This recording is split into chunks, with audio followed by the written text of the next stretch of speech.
E nós vamos agora à nossa apresentação de número 5, através da senhora Valéria Cabral. Mestrado em Comunicação Interna pela Escola de Comunicações e Artes ECA, da Universidade de São Paulo, USP. Possui cursos de extensão e especialização em gestão de pessoas e mudanças, marketing e cultura organizacional, negociação e relações sindicais.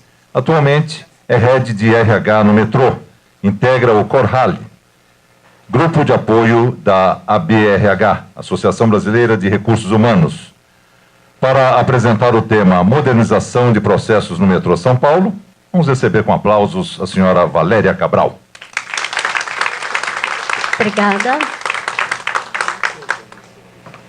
Bom, primeiro, uma honra muito grande estar aqui, fechando esta semana que tivemos aí a oportunidade de discutir esse tema absolutamente relevante, que está na agenda das organizações hoje. Há pelo menos 2 décadas, as empresas já se debatem com essa questão da inovação.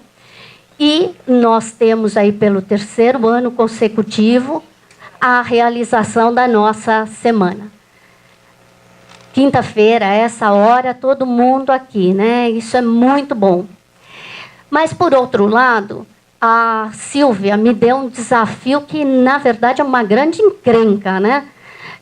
Para dizer o mínimo, porque eu ter aí a pretensão de falar quais são os processos de inovação que a Companhia do Metrô está, nesse momento, desencadeando, no mínimo, difícil, até porque ainda não estamos em rede, de modo que eu conseguisse enxergar a plenitude de tudo que está acontecendo de bom nesta organização, neste momento.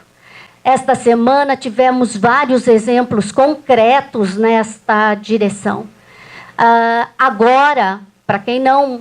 Todos aqui tiveram oportunidade de participar aí dos vários eventos que foram programados, mas imagino até que, por conta de tudo que está acontecendo na nossa empresa, né, muitos não tiveram essa oportunidade.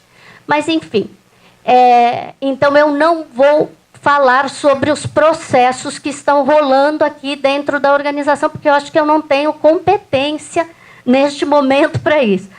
Mas eu quero tocar num ponto que eu considero fundamental nessa semana que a gente tem aqui. Quando a gente fala sobre inovação, inovação a gente gosta do novo, a gente gosta de coisa nova, a gente gosta de estar up to date com tudo que está acontecendo. Mas inovação, ela tem uma outra palavrinha que caminha com ela, que é mudança. Então, normalmente, com a mudança, ela traz no bojo, a inovação traz no bojo a mudança. E o Peter Senge, ele coloca que as pessoas não resistem à mudança, elas resistem em ser mudadas. E aí eu vou aproveitar para falar um pouquinho sobre isso, tá certo?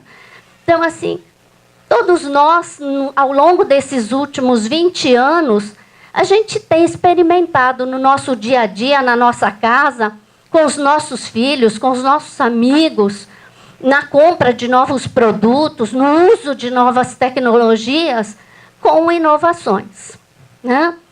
E algumas a gente se dá bem, as outras que não se dá bem, a gente descarta. Preciso tomar um pouquinho d'água. É essa aqui? Que simpático, hein?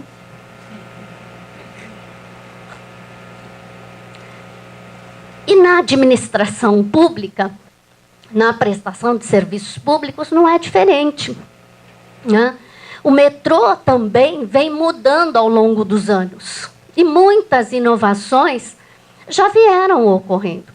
Agora, o que nos impacta de uma maneira mais significativa é a velocidade com que essas mudanças estão ocorrendo.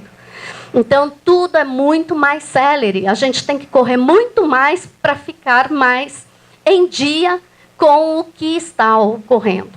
E aí a pergunta que fica, né, e que traz um pouco no bojo, é a cultura. Né? Quanto que ela, às vezes, nos ajuda ou atrapalha para a gente implementar as mudanças, ou, com as mudanças, as inovações que a gente precisa. E a universidade, eu fico feliz de ver que ela está ajudando nessa direção. Né? E muitas das ações que estão sendo desencadeadas dentro da companhia, elas já se valem de uma série de técnicas, de recursos que a gente está fomentando. Exemplo, o Design Thinking, né, que está ajudando aí a rever processos, outros já estão usando a teoria U. Então, assim, a gente vê que algumas metodologias que antes a gente nem usava, começa a usar o 70, 20, 10. Então, tem um monte de novas técnicas que a gente passa a incorporar aqui no nosso dia a dia. Né? E a gente está começando a sentir que a gente não pode mais trabalhar sozinho. Antes a gente trabalhava sozinho na área, agora a gente percebe que a gente precisa trabalhar entre áreas e a gente já sacou que também precisa trabalhar, né, com o resto do mundo. A gente precisa de parceiros externos. Então, palavras que ganham ordem aí do dia é cocriação, colaboração. Né? Então, a gente começa a fazer um outro exercício de olhar o diferente. Então, é esse o recado que eu queria deixar para vocês, né, de que a universidade pode, sim, e pretende também se revisitar para poder ajudar cada vez mais o metrô a cumprir o seu papel, a sua missão, né, de ajudar as pessoas a fazerem da inovação uma prática no seu dia a dia. Obrigada.